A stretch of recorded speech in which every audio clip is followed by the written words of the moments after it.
If you have spent any amount of time in the world of trading, whether on Discord, Twitter, or in YouTube comment sections, you have witnessed a phenomenon that is as predictable as it is tragic.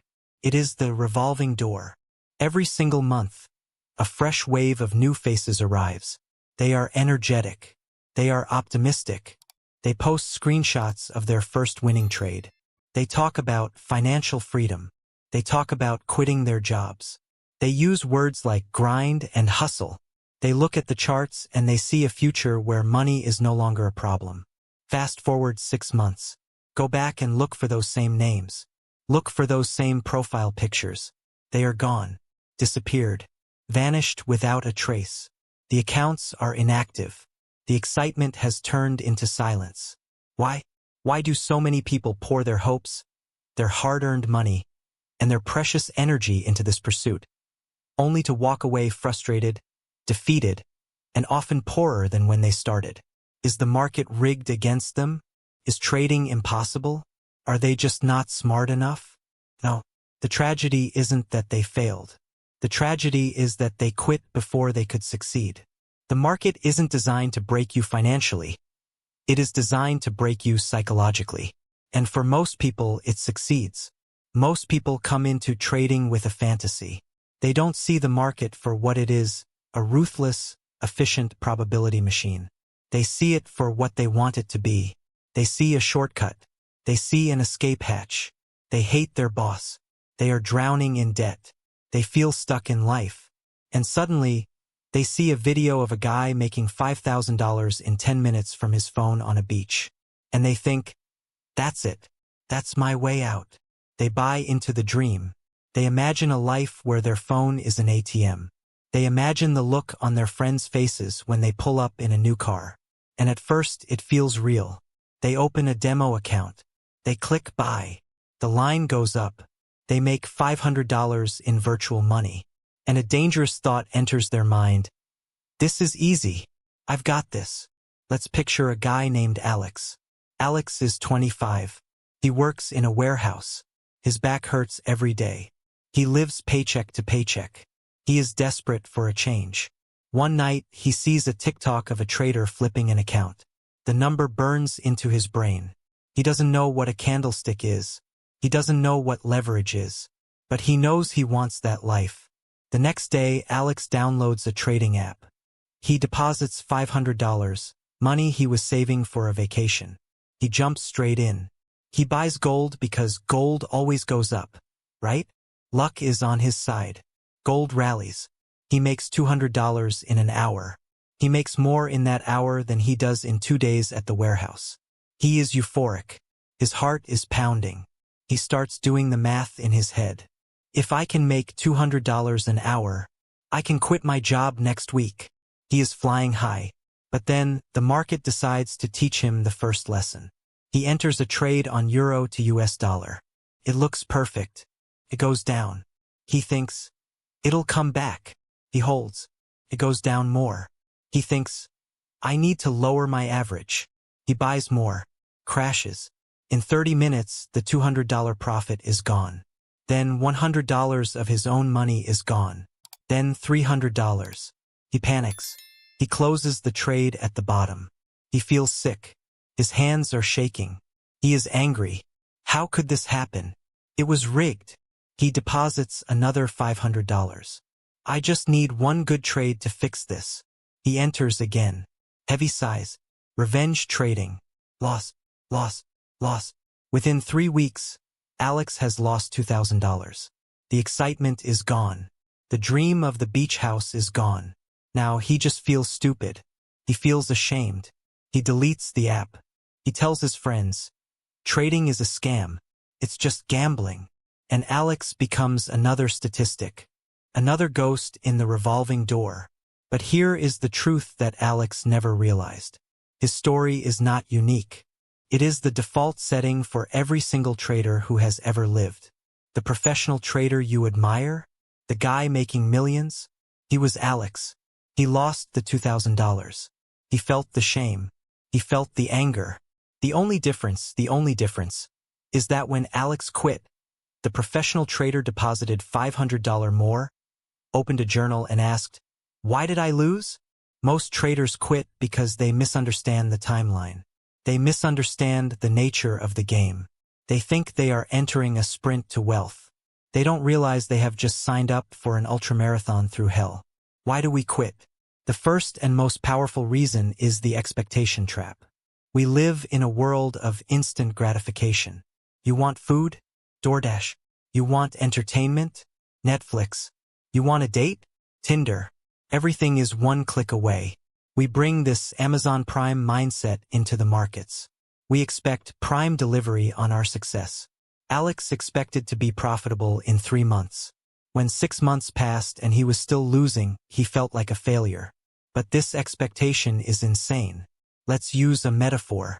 Imagine you decide to move to Japan to learn Japanese. You don't speak a word of it. You don't know the alphabet. You land in Tokyo. For the first 6 months, what happens?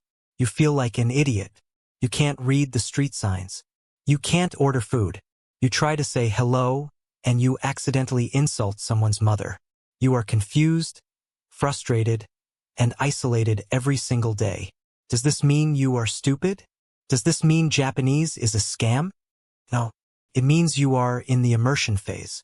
You have to be confused before you can be fluent. You have to sound like a toddler before you can speak like a poet. Trading is a foreign language. It has its own grammar, price action, its own vocabulary, patterns, its own culture, psychology. When you start, you are illiterate. You are supposed to lose money. You are supposed to be confused. That is the tuition fee. But Alex doesn't see it that way. When Alex loses $500, he sees it as a fine. He feels punished. I did something wrong, so I lost money. I am bad at this. The professional sees the $500 loss as a tuition fee. I just paid the market $500 to teach me a lesson about over-leveraging. That was an expensive class, but now I know. If you go to university to become a doctor, you pay $50,000 a year. You study for 8 years. You don't expect to perform heart surgery in your first semester.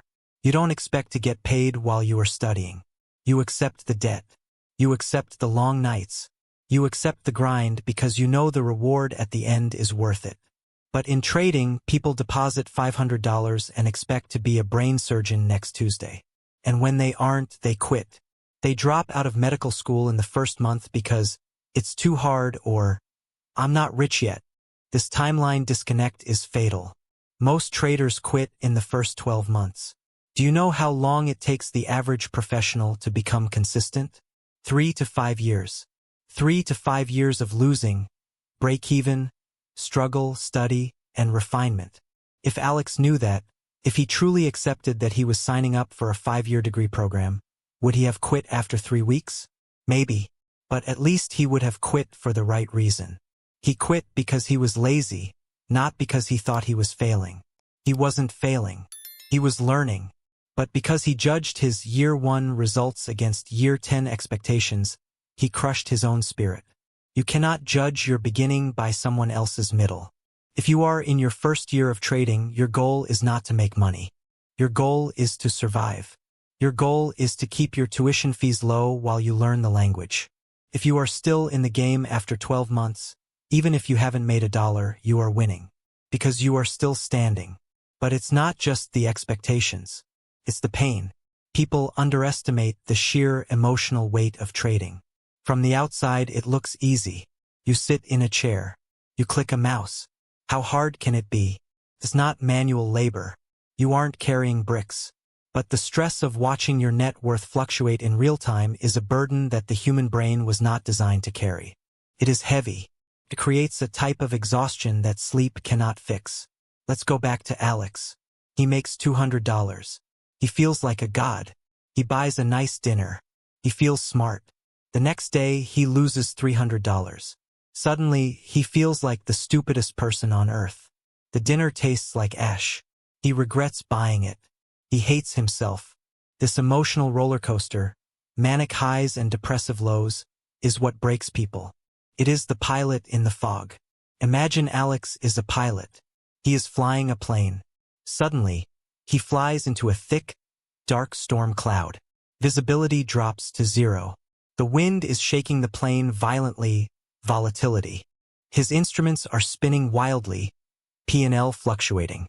His inner ear tells him he is upside down when he is actually right side up. Emotional disorientation. Panic sets in. I'm going to crash. I don't know where I am.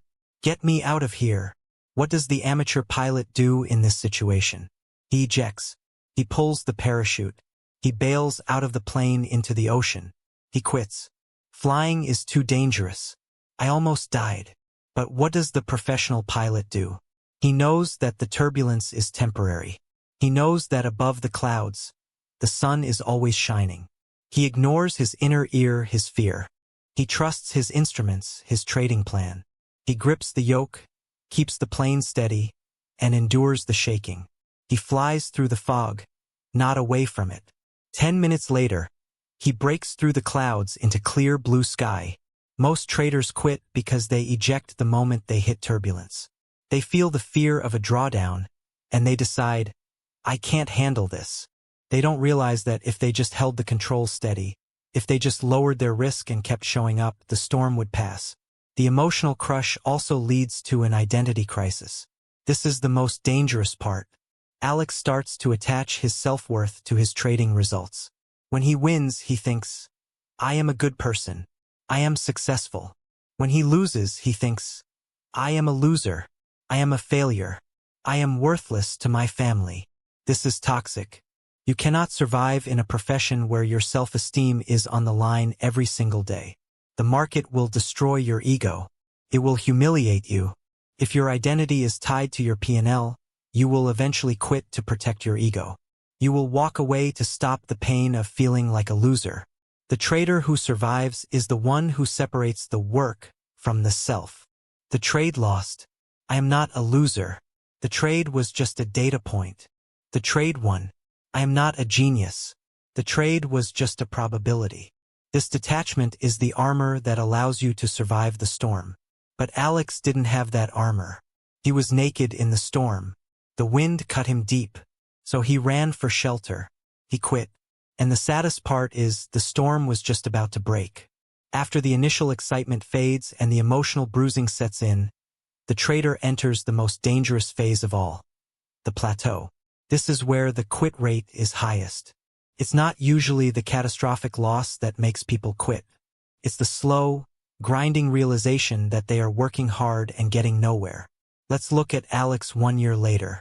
Let's assume he didn't quit after the first month. He toughed it out. He read the books. He watched the courses. He learned about risk management. He stopped revenge trading, mostly. He shows up every day. He journals his trades. He puts in the hours. But his account is flat. He isn't losing money anymore, but he isn't making money either. He is stuck in the break-even purgatory. He looks at his life. He is still working the warehouse job. He is tired. He is missing time with his friends to stare at charts. And he thinks, what is the point? I have wasted a year of my life. I have nothing to show for it. Maybe I'm just not cut out for this. This is the valley of despair. It is the period where your effort is maximum, but your results are invisible. I want to introduce you to the metaphor of the blacksmith's apprentice. Imagine a young man in medieval times who wants to become a master blacksmith. He wants to forge legendary swords. He finds a master and begs for an apprenticeship. The master agrees. For the first 2 years, the master does not let him touch a hammer. For 2 years, the apprentice's only job is to sweep the soot off the floor, to carry heavy coal, to pump the bellows to keep the fire hot. He is covered in dirt. His lungs burn from the smoke. His muscles ache. He is bored out of his mind. He watches the master making beautiful swords, and he thinks, I am not learning anything. I am a janitor. I am wasting my time. So one day he throws down the broom and quits. This is a scam. I'm going to go be a farmer. What the apprentice didn't realize was this. By carrying the coal, he was building the back strength required to swing the heavy hammer. By pumping the bellows, he was learning the subtle color changes of the fire, learning to read the heat. By sweeping the floor, he was learning discipline and attention to detail. He wasn't doing nothing. He was building the foundation. He quit right before the master was going to hand him the hammer. This is the break-even trader. You feel like you are wasting time because your P&L is flat. But underneath the surface, you are building the trading muscle. You are learning to take a loss without crying. You are learning to wait for a setup without fidgeting. You are learning to read the heat of the market. These skills are invisible on a bank statement, but they are the prerequisites for the millions you want to make later. You cannot forge the sword until you have swept the floor. But Alex doesn't see the muscle growth. He only sees the dirty floor. And to make matters worse, he opens Instagram. This is the comparison trap. He sees a 19-year-old guru holding a stack of cash. He sees a guy in a Lamborghini. He sees people posting, "Easy 10 are today," and he collapses. They are winning. I am losing. Everyone is getting rich except me. I must be broken. Comparison is the thief of endurance. When you look at someone else's highlight reel, you are looking at a lie. Or, at best, you are looking at their year 7 while you are in your year 1. You cannot see their scars. You cannot see the accounts they blew. You cannot see the years they spent sweeping the floor.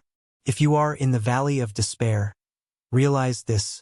Feeling stuck is a sign of progress. It means you have survived the stupid phase, blowing up accounts. You have graduated to the grind phase. Most people never make it to the grind. If you are struggling, you are winning. You just can't see the scoreboard yet. The fundamental misunderstanding that drives traders to quit is the belief that success is linear. We think, effort plus time equals steady results. If I work 10 hours, I should get 10 units of reward.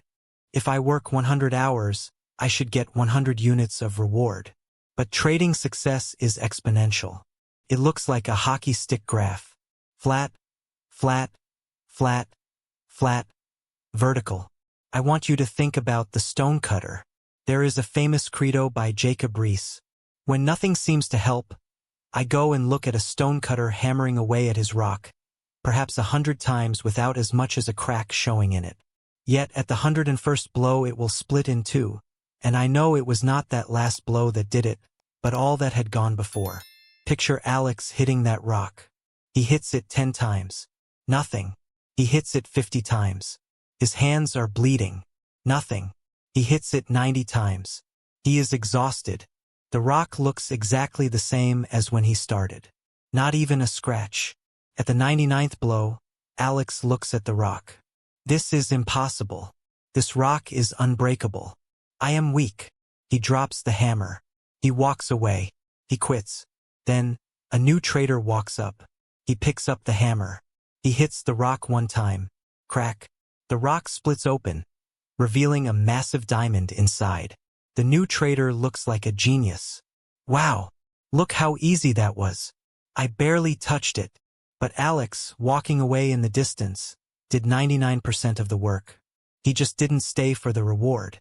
This is the invisible progress of trading. Every time you follow your plan and lose money, you are hitting the rock. Every time you journal a mistake, you are hitting the rock. Every time you resist FOMO, you are hitting the rock.